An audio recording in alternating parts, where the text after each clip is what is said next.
there's a real epidemic of isolation and loneliness amongst men. Like 50% of guys couldn't identify a best friend. And it's gotten so bad in the UK that they've appointed a minister of loneliness. Why did you choose to make this men's work your mission? I mean, you obviously have experienced a beautiful life, and you've, in Canada, and a lot of our listeners probably know who you are, but if they don't, just a beautiful soul, willing to help men, have helped men discover purpose and who they are, and understanding what real masculinity is. Why did you make this a topic that you were like, I've got to serve this community and I've got to help this group of people? There's a couple different avenues that I could bring into that. So maybe I'll just say one is personal.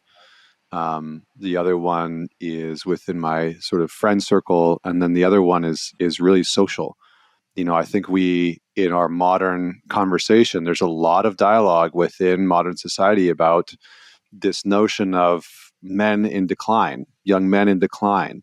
And you can see it in the stats, right? You can see it in the research in the sense that, it's like 20% or 1/3 of men under 30 in today's age haven't been sexually active in the last year or more.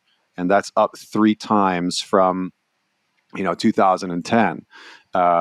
Less men are going and graduating from college than ever before.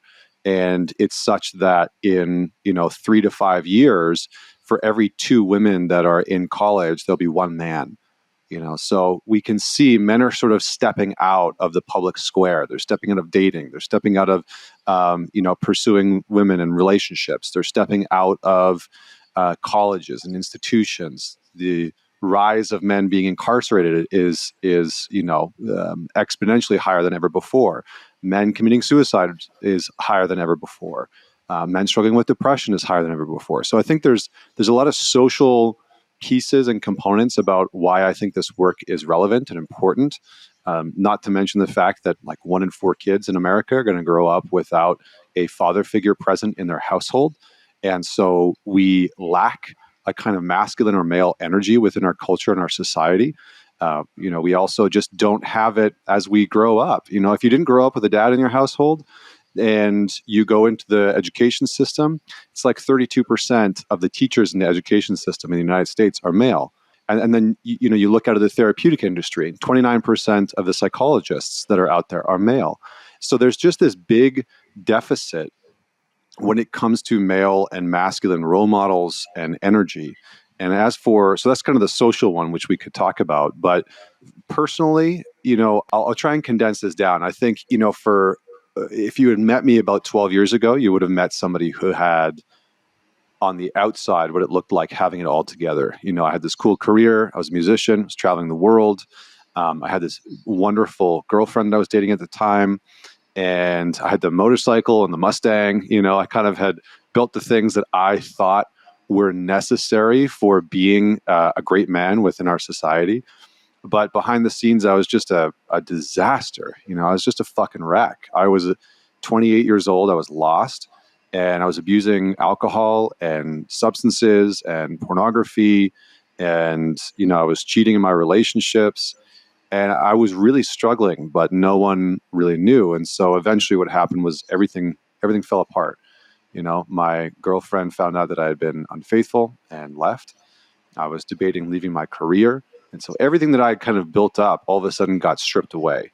And I had a lot of shame around the shit that I had been doing, the fact that I was out of control, the fact that I was miserable, the fact that I was, sitting on the couch watching porn and playing video games nonstop was, I didn't like that because I didn't feel like I was actually living a meaningful life.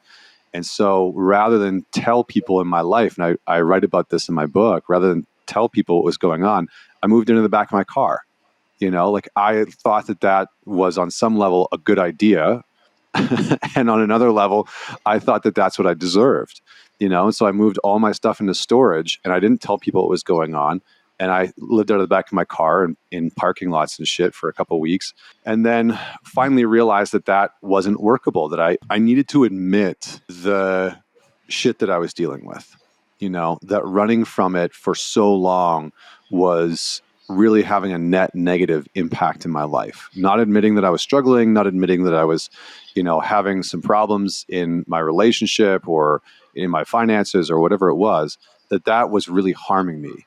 And I'll wrap it up by just telling you one quick little story, which was that when I decided to connect with people and tell them what was going on, I sat down and had a conversation with a buddy of mine, and I probably kind of like verbally vomited at him for like 30 minutes straight and just told him everything that had been going on behind the scenes, the lies, the cheating, the substance abuse.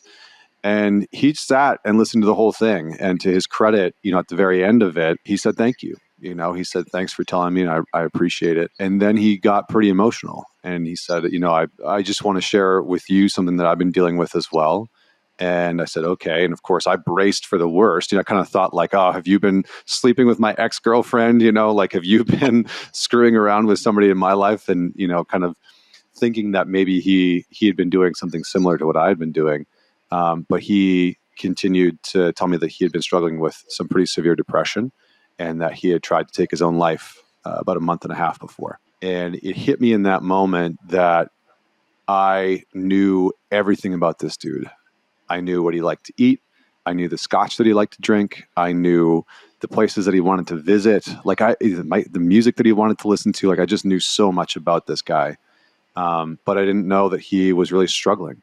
And most of the men that I started to connect with that were in my life, this pattern repeated itself. I opened up, I shared about what I had been hiding behind the scenes, about how I had been struggling. And I learned about the businesses that I thought were going really well, but that were actually struggling. I learned about men who had been married or were married and, were really unhappy or were really struggling with their wife, or they were struggling with their kids, or they had health problems that they hadn't talked about.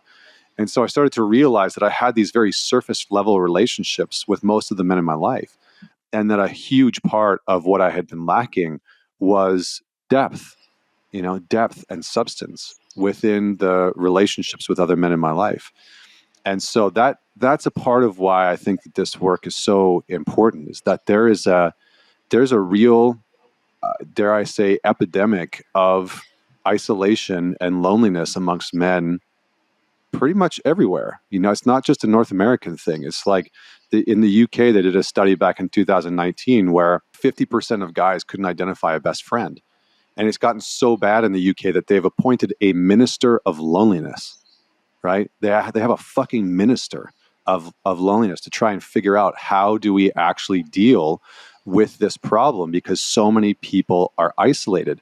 And again, you can see this in the data that is showing up within, teenagers today, where less and less young men and young boys are dating, are joining sport leagues and sport teams, right? Are hanging out with friends. I think that's why it's a huge piece of my purpose and my mission, and why I think that this work is so valuable.